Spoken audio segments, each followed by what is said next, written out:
welcome. If this is your first time tuning in, wherever you are tuning in from, let me introduce myself. Okay. Dr. Samaria M. Covert. I am a licensed therapist. I have over 16 years of experience. I'm a published author. I've written over 60 books. I am an entrepreneur. I own a private practice called Kingdom Creative Counseling. Um, and it is a wonderful place located here in Greensboro, North Carolina.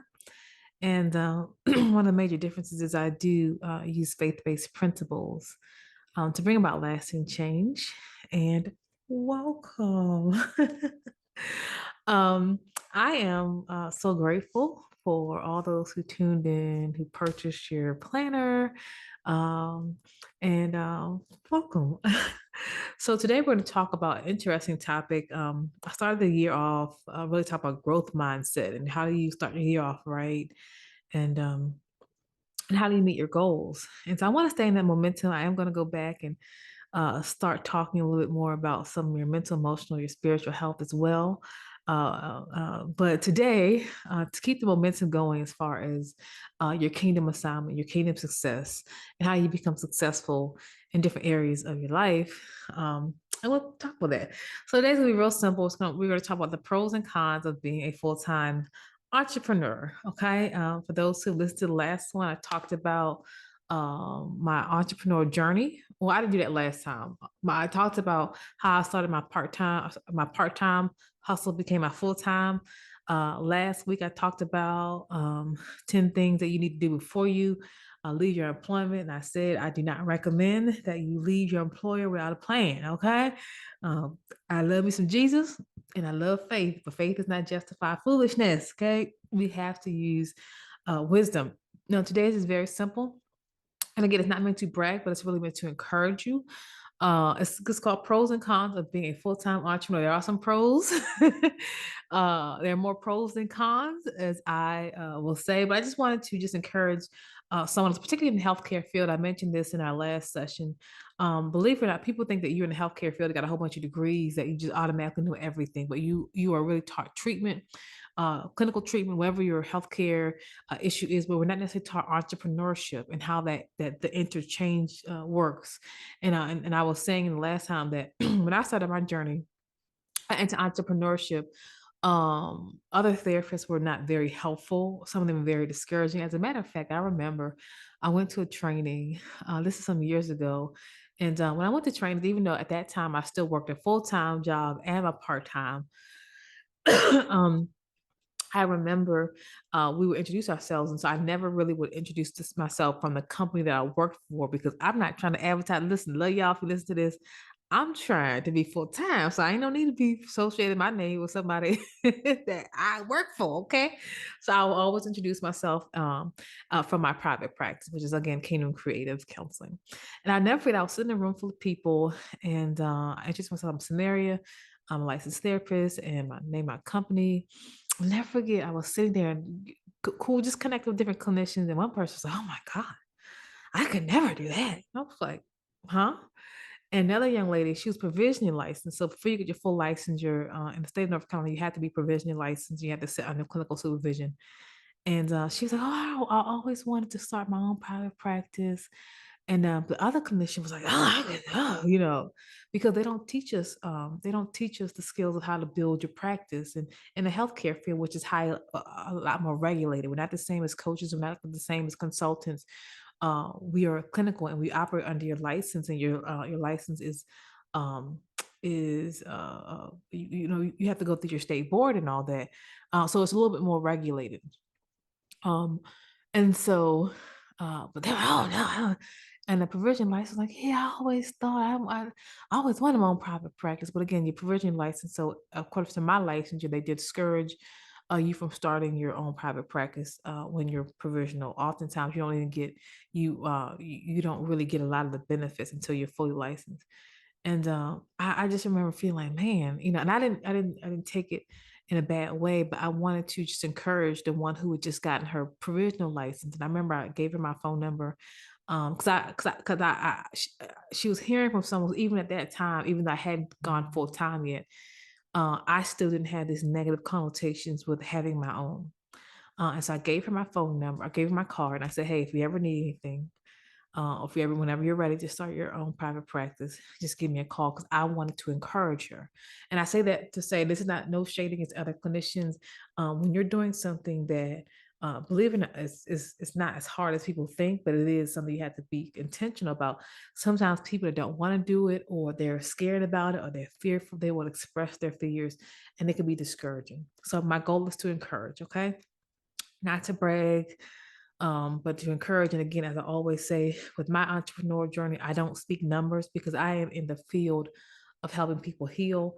And I do that in different ways, not just therapy. I write books, I do training courses, I train other people, I do consulting work, all those things. But I don't want to come across it. But I don't talk about numbers because when we're dealing with people's pain, you don't want to give them a wrong view of how you perceive. You don't want to give them a wrong view, like you're motivated by numbers. Okay, particularly when you're dealing with people who are in pain. If your goal is to serve others, it will um, it will reward you. Okay. All right, it will reward you. There's something else I was gonna say, but I just slipped my mind. What was I gonna say? Anyway, I was gonna say also, but remember, whatever you do in business and ministry, whatever you do, there's always gonna be a backside. And there's a business side. You have to keep aware of contracts and monies and funding and taxes and all that. There's always a backside that you have to really be due diligent about. So pros and cons of being a full-time entrepreneur, okay? No particular order. And it's meant to encourage those who want to. If you don't want to, that is fine. This is not the video for you, for those who want to go full-time. One, the pros and con is that time. You own technically your own time. You can do as you please. The pros and cons is that con is that you have to be more disciplined with your time. When you work for an agency and you work for an organization, your time is, for the most part, it is marked out by how the agency sees that you have to work. So they want you to see X amount of people per day. You can get up there, you can look up in the morning, you see how many clients you have to see, all the paperwork you have to do. And so you have to do similar paperwork in your private practice, but you can own your own time as far as be flexible with your time. I always say the goal is not to work harder, but it's to work smarter. For those who don't know, I do not work a full work week. I only work 4 days out of the week, and I work less. But from a financial aspect, I get paid more. So that's another thing. But you get to own your own time, and you get to have a better sense of autonomy.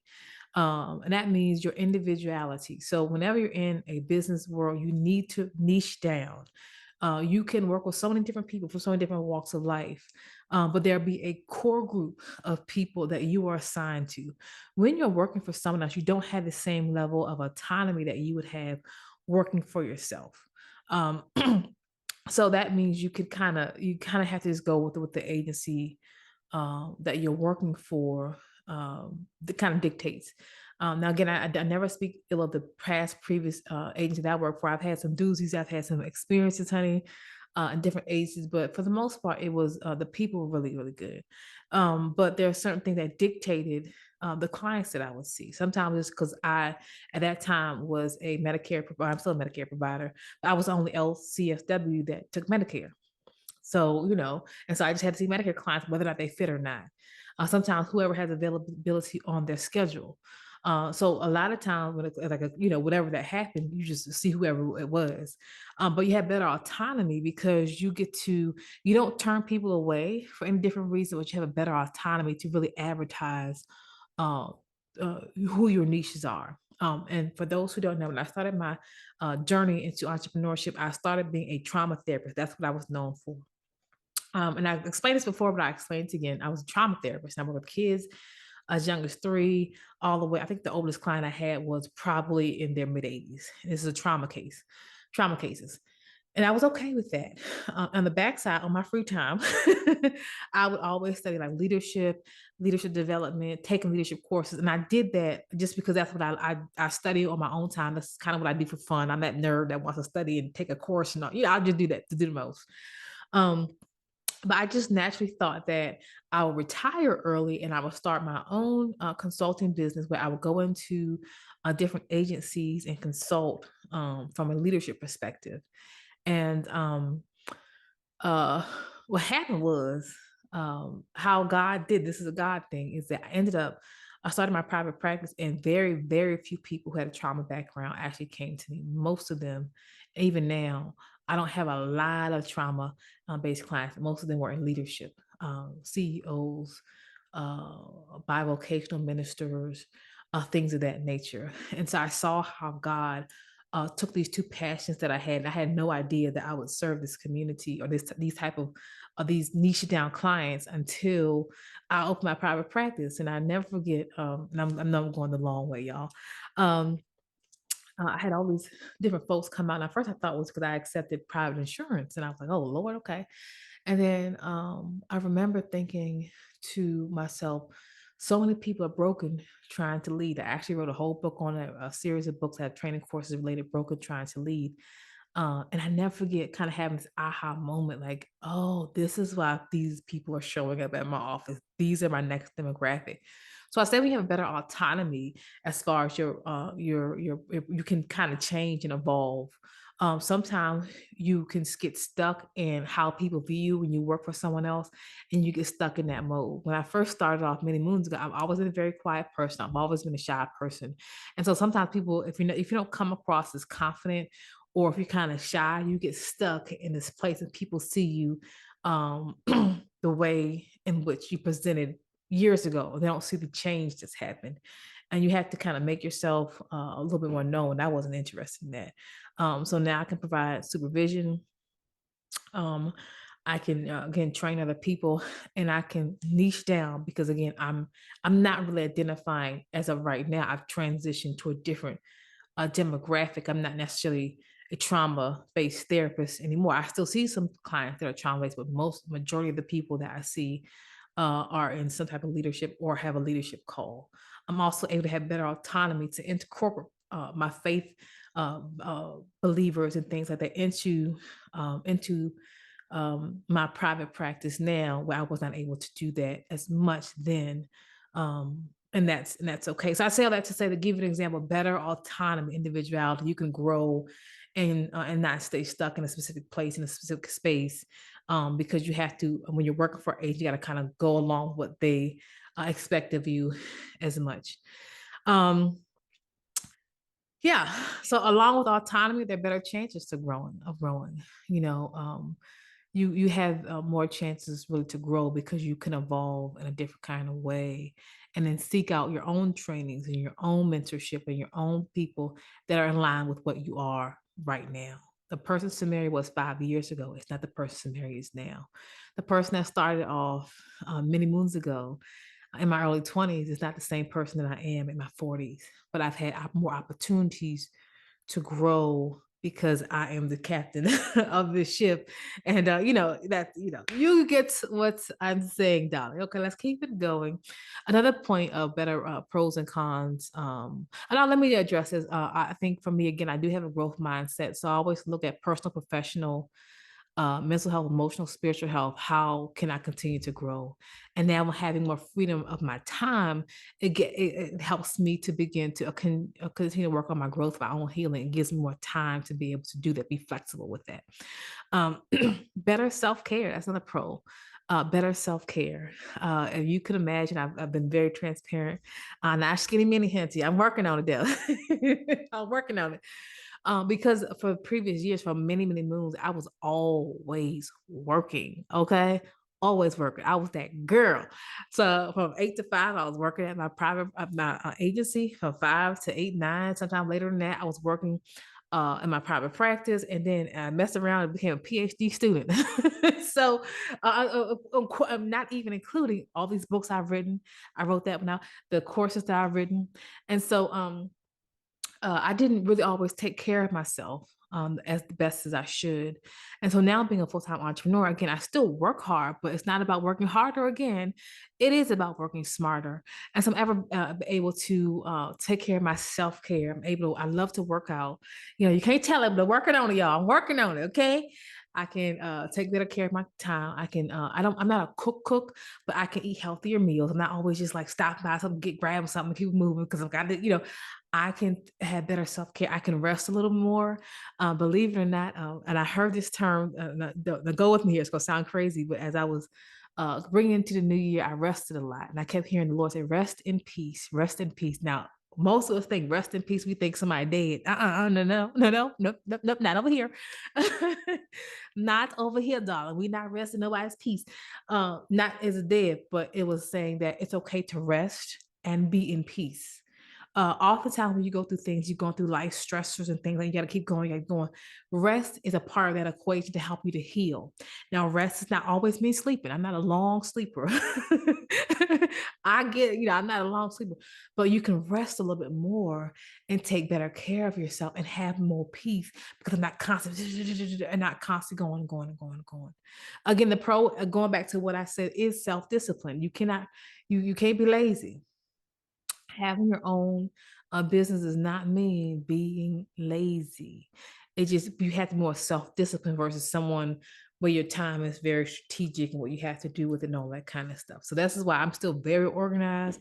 I have things I need to accomplish in the day. And that's another thing you can do, which I don't have in my notes, but you can accomplish so much more, so much sooner. I just finished my first book of the year. I know I have writing projects that God wants me to write. I'm going to start the second one before the end of this month, but the first one will go through the first round drafts. But I really thought that it would take me until the end of the month to completely finish this project that I'm working on. I absolutely love it.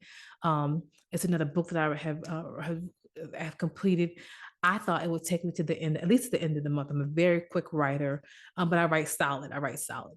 Um, but I just finished that on my days off. So I always say this, because I can be flexible with my time. I'm not always physically in the office working on therapy stuff. The days that I have off, I tend to do things that I love. I work on my writing projects, create courses, create workbooks. Those are what I do, so I can flex my time and say, on these days, I'm not going to go into my office. I'm able to do this here. Okay. But I was able to finish that so much sooner. And so I'm grateful to have all these projects that I want to accomplish this year, but I feel good about not thinking, how I'm gonna get it done. God provides a way. A con is that you are solely responsible. Now, resting in Jesus and knowing He's ultimately the CEO, He's the one we answer to, but you are solely responsible. If people don't like you, they can't go to a supervisor. I mean, I'm still licensed, but if you don't like me, you leave me a bad review because I wouldn't do something, it falls on me. And so it's difficult when you're solely responsible because you have to make these decisions on your own. I can't go and say, let me contact my supervisor. Let me contact my clinical such and such. And I know the answers to all these things, but sometimes when you're working for agency a long time, it's really good to be able to fall back and say, well, my supervisor, hey, and if your supervisor has your back, when you on your own, honey, when it's you, there's no supervisor to call. The licensing board that I'm under is very supportive, but I don't, this is a licensing board that licenses everybody in the state of North Carolina. So you can't go there for clinical issues. You need to have a clinical supervisor if you got to keep going doing all that. But you are solely responsible. You have to make sure that you're on your A game. So we get emails and not text messages, or emails about different contracts and changes within the state and changes in that regulation, and having to stay on top of that, having to stay on top of referrals and insurances and all that. Even though we have services that help us out, I don't give clients reminder calls. I don't really schedule my own clients. You have to go to the website, but it does take time, and you do have to be solely responsible for all of that. Okay, and if someone doesn't like you, if someone doesn't like the organization, they don't like you. You understand? All right. Pros and cons is the finances are much better. Not gonna go into detail about that. Like I said, finances are way better, but you have to keep a better eye on finances because you figure taxes, costs of different things. I said before, when God told me to move into this place, I love this organization. Not this organization. I love my organization, but I love my office. But I had to the last office I was a part of, some things already came first. Like I had a whole desk, office chair, cabinet, stuff like that. It wasn't that big it wasn't like a fully furnished, but it had some furniture. When I came up in here, I had to furnish everything. It came with the walls, honey. Okay, so I had to keep an eye on my finances, how much I was spending, all that kind of stuff. You have to keep a better eye on your finances versus if you're working for someone else. Every 2 weeks or once a month, you're gonna get a check. Well, you on your own, honey. When it's you and the Lord, you got to do that on your own. Again, nothing wrong with that. Okay. Also, people. Sometimes people assume that, and I'm gonna talk about this a little bit. Sometimes people assume that when you have your own, that you don't work, or that your time is free, or that you just, or they just people make assumptions. They make assumptions. Okay, they just make huge assumptions. Anything goes. I've had to learn to be firm. These are my standards, and if you're not going to follow these instructions, listen. I wish you well, and I hope that your future pursuits gives you what you need. I'm not the person for you. I will stand on business, and it is what it is. If you cannot follow instructions concerning this is not the person. I'm not the person for you. So having to stand on that and not allow yourself to be manipulated a little more, because I'm the only person who can fall back on me and Jesus. You understand? A better balance, a better balanced life. Pros, better balanced life. Being able to reestablish yourself. For me, I was working so hard. There's certain relationships that I didn't really nurture because I was always working. Like, what's married and where you get to the point where your little single friends, they get married. They do. Or they find somebody, or you don't get invited because what's the married and working. And I'm not a last minute person. So I wouldn't have that friend. You can be like, hey, we're gonna meet some X, Y, and Z at Friday at 6. You want to come? Like, I wasn't ever that girl for many, many, many, many, many years, because on Friday I'm booked up. Like, you know what I mean? Like, I'm not a last minute girl. So so relationships I did not really foster, and I feel like I have my life back, and am open to relationships now. This is a whole other issue that we had nothing to do with entrepreneurship. I've had to learn that everybody that comes into your life and smiles in your face ain't from God. They're not from God. And people take advantage sometimes. That's a whole different issue that's not had nothing to do with entrepreneurship. Sometimes people take your kindness as weakness, and learn to navigate all that. But when you have more time, you can be self-reflective to say, how do I show up in relationships, and who do I want to be now? And that's okay. That's okay. Joel Osteen said, I know Joel Osteen, y'all. Joel Osteen said, you're expected to cross rivers for people who wouldn't cross a puddle for you. And when you're able to sit with yourself and have time, you can really sit down and see patterns in your own life and make adjustments and changes for your embetterment. But that comes with having more time, better balance. You still work hard. I was saying, depending on what type of business you have, I see these YouTubers and they have overflow.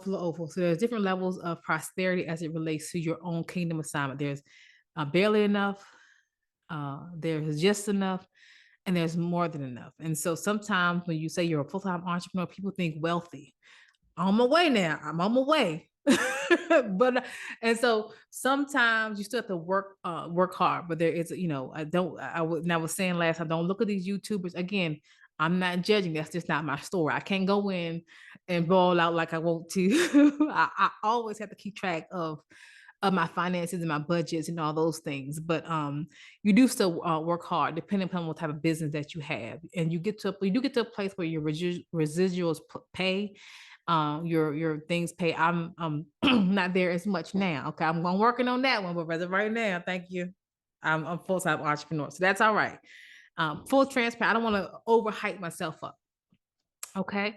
Another pro and con is a lot of information, emails, keeping up with contracts, following up with what people need, following up with requests and all those kinds of things. It can be a bit jarring, but you can do it. It's not overwhelming. One of the pros and cons is that when you work for yourself, you can better, what's the word I'm looking for? Have systems in place. You still have to do some paperwork that is regulated by the state, that's regulated by your clinical understanding and practice. However, the level of the foolery of paperwork when you work for somebody else, no shade if you know other places to work for, the level of paperwork is just astronomical. After a while, it gets hard. You gotta complete your assessment, and then fill this out, and then fill this form out, and then fill out this survey, and then if you want to refer to higher level of care, you got to do this and keep track of insurances and all that. And it's just like, you got to be kidding me. When you work for yourself, you still have to understand, but you don't have to fill out 101 million trillion pieces of paperwork. Even with like some like authorizations that I have, I can put my authorizations in my electronic medical record and it reminds me how many sessions the client has. It reminds me, when I need to seek re-auth, all those things, because it's automated. When you work for yourself, oftentimes you can be on the cutting edge of new technologies and what is expected now, where when you work for someone else, it takes them so long to make decisions. When you work for yourself, you audit the decision making, you figure out what's going on, you make sure it's compliant with this thing, and then you just go. I don't have to do 50 11 million things. You know, doesn't take me. I have to do mental health evaluations and assessments. It's not a 27-page document. It's not, and so you're better able to use your own clinical judgment. But 50 11 million, emails. Also, you can I said niche down, but I never turn anyone away from my organization for superficial reasons. I would never do that. But you don't have to take every client that comes in. For me, I do an evaluation and I determine whether or not it's a good fit. Once I do that, I do a warm transfer, but I don't have to see someone. I can technically say, hey, this is not a good fit. This is what you need. Because sometimes people need a higher level of care. And I'm able to do what we call a warm transfer to say, hey, this is the organization. Let's sign a consent form. I'm going to send this over to them.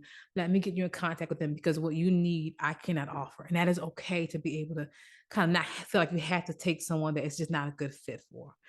Last thing here is pros. Well, this is the con here. It's just jealous people. Unfortunately, people don't see how hard you work, and you will see people. And I've said this that are jealous. And I think if I can think of the last few seasons of my life that I had to go through some really, really tough times, some hard times. I'm forgiven. I'm moving forward, but I had to kind of rethink what was going on. And I had people to come against my mental health. I had people be jealous of me, envious of me, talk down upon me, spread lies about me, spread rumors about me, smear campaigns. I mean, a lot of the things I experienced, I've gone through because people think, oh, it's just easy. You just show up one day. And you get people who are very jealous, and they're so jealous it turns into envy. And I always say jealousy is, I don't like your stuff. Envy, I'm going to do something about it. And I've had to experience that. And that's just even before I became a full-time entrepreneur. It's just that what happens is, and I said this a long time ago, the things, the demonic agendas, the people, because we fight not against flesh and blood, but against principalities, against powers, against spiritual wickedness in high place. The people that come against you, the spirit that they're operating on, it does not stop you, but it can be very hard and painful to see that spirit of jealousy, that Cain mentality. When people are so jealous of you, they want to see you fail, and then they want other people to know that you fail. It's a disheartening thing, but you heal from it. But you do, no matter what you do, no matter how successful you are, no matter how hard you work, because when you worked hard for it and it wasn't handed to you, you have a little different resolve. People do get jealous. And last con is fear. It's fear. Because when you're stepping out, it can be scary. You're like, oh my God, even if you crossed every out, had a plan, finally making that jump, it's fearful. But guess what Joyce Meyer said? Do it anyway. Once you have sought wise counsel and you've done your due diligence, fear still comes. You could be making the right decision and fear is still there. You just have to, don't allow fear to run your life. And it was scary. I mean, I didn't tell a story. When I first submitted, I submitted my resignation 2 or 3 times. I submitted that, then I rescinded it, then I submitted it again, then I rescinded it, then I finally submitted it again. And I'm like, I'm telling myself, I'm not gonna do. I never forgot that church one time. I was like, I'm gonna go home, and then I don't even log into my work email when I was working at ACE. I was like, I'm gonna go home, and by the time I got, I had to tell myself, I'm gonna submit this resignation letter, and I'm not reneging on it. And I did. And God didn't speak to me. God, I knew I was making the right decision, but God didn't tell me to after I submitted it and that was it, that it was going to be okay. And I'm so grateful. And so again, I would encourage you, just take the leap, educated leap. When it's time, make sure it's God. I purchased my a training course called From Practitioner Business Owner. This is for specifically for licensed clinicians. Okay, it's not for coaches, not for people who but for people who want to take that leap and you're in the healthcare field. I think that other people who are in maybe not a clinician, but you're in some type of healthcare where you're licensed, it's a regulated field. I think you can really benefit from that. It is at a cost, but it's worth every penny. You should be able to look at that from start to finish. It's about a 2 hour training and be able to start your private practice from there. And of course, do consulting after that. All right, y'all. Thank you. Like, comment, subscribe. Check me out at www.drsamariacopa.com. That training course is located there. Also, www.trainingchristianleaders.com. If you're located in the state of North Carolina, www.kingdomcreativecounseling.com. We do accept most insurances, including most EAPs. God bless you. We're back in the day and the time of the banger, y'all. Bye, y'all. Bye.